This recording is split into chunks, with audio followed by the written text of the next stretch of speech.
अर्थात ऋषभदेव जी महाराज अपने 100 पुत्रों को धर्म का उपदेश दे रहे। किसका उपदेश? धर्म का। लेकिन ध्यान देना, आज कल के कुछ कुछ पिता अपने पुत्रों को धर्म का नहीं बल्कि धंधे का उपदेश देते हैं। और ये बात मैं नहीं कह रहा हूं, मेरी बात झूठ लगे तो ये बात तो गोस्वामी तुलसीदास जी महाराज कह रहे हैं। मात पिता बालकन बुलावे, उदर भरे सोई धर्म सिखावे। माता पिता बालकों को बुला बुलाकर समझा समझा करके कहते हैं,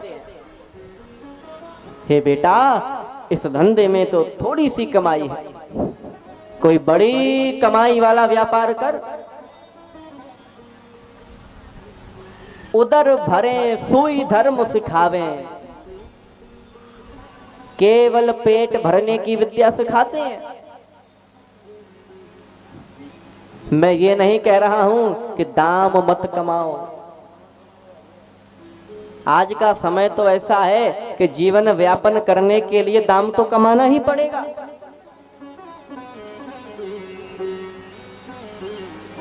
तन मन धन इसकी आवश्यकता तो पड़ती ही है। तो फिर मैं क्या कहना चाह रहा हूं, उस बात को ध्यान से सुनिए। मैं ये नहीं कह रहा हूं कि दाम मत कमाओ, लेकिन मैं ये अवश्य कह रहा हूं कि दाम कमाने के साथ साथ राम को भी कमाओ, कृषि के साथ साथ कृष्ण को भी कमाओ, धनवान होने के साथ साथ भगवान का भी ध्यान रखो। भोग में लगे हो तो योग में भी लगो, काम का ध्यान रखते हो तो राम का भी ध्यान रखो। क्यों? क्योंकि सर्दियों में घाम की, हॉस्पिटल में दाम की और बुढ़ापे में राम की बहुत जरूरत पड़ती है।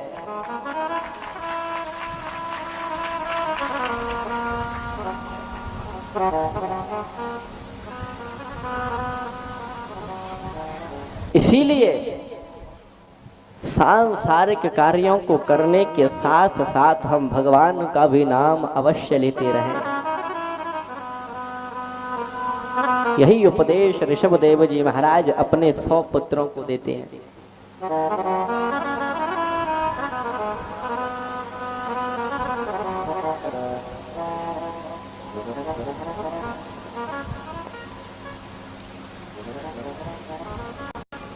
अपने 100 पुत्रों को उपदेश देने के बाद